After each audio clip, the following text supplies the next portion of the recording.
আজকে আমি আপনাদের সাথে আলোচনা করব নির্বাচন কমিশনের দেওয়া কিছু গুরুত্বপূর্ণ তথ্য। যদিও এর আগে আমি ছোট ছোট ভিডিও বানিয়ে সেইগুলো আলোচনা করেছি, তাও আজকে আমি সামগ্রিকভাবে পুরো তথ্যটাকে আপনাদের সাথে তুলে ধরবো এই ভিডিওর মাধ্যমে। তা চলুন দেখে নেওয়া যাক সেই তথ্যগুলো কি কি। সর্বপ্রথম আমি যেটা আলোচনা করব, আমি বিভিন্ন ভিডিওতে বিভিন্ন কমেন্ট পেয়েছি যে আমরা মাইগ্রেন্ট লেবার, আমরা পরিযায়ী শ্রমিক, আমরা পেটের দায়ে বাইরে কাজ করতে এসেছি, তাহলে এখন কি আমাদের এই এসআই সংক্রান্ত শুনানির জন্য কি আমাদের কাজ ছেড়ে কি রাজ্যে ফিরতে হবে? এই যে বিষয়টা নিয়ে, তো আমি তাদের জন্য বলবো, আপনাদের জন্য একটা সুখবর যে নির্বাচন কমিশন আপনাদের কথা ভেবেছেন এবং আপনাদেরকে সশরীরে শুনানি থেকে অব্যাহতি দিয়েছেন। মানে আপনাদেরকে সশরীরে আর শুনানিতে হাজির হতে হবে না। এক্ষেত্রে আপনারা কি করবেন, ইসিআই প্রদত্ত যে 13টি ডকুমেন্টস আছে, ওই 13টি ডকুমেন্টের মধ্যে যেটি আপনার জন্য প্রযোজ্য, সেই ডকুমেন্টটি আপনার পরিবারের কোনো সদস্যকে দিয়ে আপনারা শুনানি ভেন্যুতে পাঠাবেন।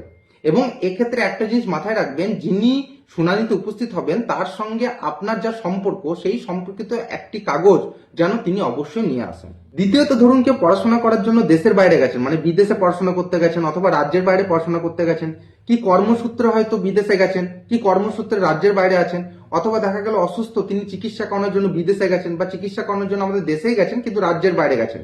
এই ক্ষেত্রেও তাদের জন্য একটা সুখবর, নির্বাচন কমিশন তাদেরকেও সশরীরে শুনানিতে হাজির হওয়ার থেকে অব্যাহতি দিয়েছেন, মানে তাদেরকে সশরীরে শুনানিতে হাজির হতে হবে না।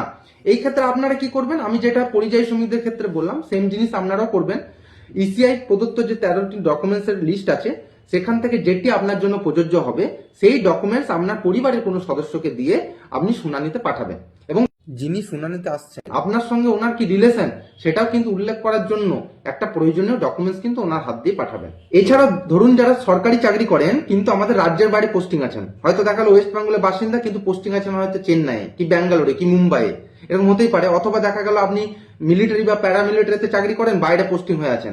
অথবা দেখা গেল না আপনি পিএসইউতে চাকরি করেন, মানে ধরুন এই আমাদের sell steel authority of India limited বা এনটিপিসি বা ওএনজিসি বা ভেল, এইরকম কোনো কোম্পানিতে চাকরি করেন যেগুলো আমাদের গভর্নমেন্ট আন্ডারটেকিং, তো তারা হয়তো বাইরে পোস্টেড আছে, তাদের ক্ষেত্রেও নির্বাচন কমিশন এই ব্যাপারে শুনানি ব্যাপারে ছাড় দিয়েছেন কি না, তাদেরকেও সশরীরে শুনানিতে হাজির হতে হবে না। তাহলে তারাও কি করবেন, তারাও ওই আগের কেসের মতোই আপনাদের যে ওই ইসিআই প্রদত্ত যে 13টি ডকুমেন্টস বলা আছে, আপনার ক্ষেত্রে যে ডকুমেন্টসগুলি প্রযোজ্য সেই ডকুমেন্টসগুলি দিয়ে আপনার পরিবারের কোনো সদস্যকে শুনানিতে পাঠাবেন এবং যাকে শুনানিতে পাঠাচ্ছেন তাকে এমন একটা ডকুমেন্টস দিয়ে পাঠাবেন যেখানে আপনার সঙ্গে তার রিলেশনের কথা উল্লেখ করা থাকে। আপনাদের সাথে আমি আরেকটি গুরুত্বপূর্ণ তথ্য শেয়ার করব। ধরুন যারা বয়স্ক ব্যক্তি, ধরুন বয়স্কজনিত কারণে তারা হাঁটাচলা করতে পারেন না, তাদের বয়স 85 বা তার বেশি, বা কোনো অসুস্থ ব্যক্তি যিনি ধরুন বিছানা থেকে উঠতে পারছেন না, এটা হতে পারে। অথবা ধরুন কোনো প্রতিবন্ধী ভোটার, এইরকম ভোটার যদি থাকে তাদেরকেও নির্বাচন কমিশন শুনানি থেকে অব্যাহতি দিয়েছেন এবং তাদের জন্য পরিষ্কার গাইডলাইন যে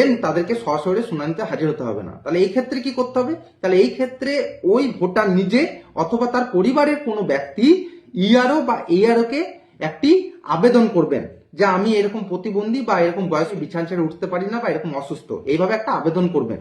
এবং সেই ক্ষেত্রে তখন ইআরও বা এইআরও তাদের বাড়িতে গিয়ে তার হিয়ারিং সুসম্পন্ন করবে এবং তার যত নথি আছে মানে ডকুমেন্টস আছে সেগুলো যাচাই করানো তার বাড়িতেই হবে। আরেকটা আমি গুরুত্বপূর্ণ জিনিস বলতে চাই, সাপোজ এই সব ব্যক্তির ক্ষেত্রে দেখা গেল নোটিশ অলরেডি ইস্যু হয়ে গেছে বা তাকে নোটিশ অলরেডি সার্ভ করে দেওয়া হয়েছে, সেই ক্ষেত্রে আমি আপনাদের বলবো যে আপনাদের ভয় পাওয়ার কোনো কারণ নেই। দেখবেন নির্বাচন কমিশন থেকে আপনাদেরকে ফোন করা হবে যে আপনাদেরকে সশরীরে শুনানিতে হাজির হওয়ার কোনো দরকার নেই।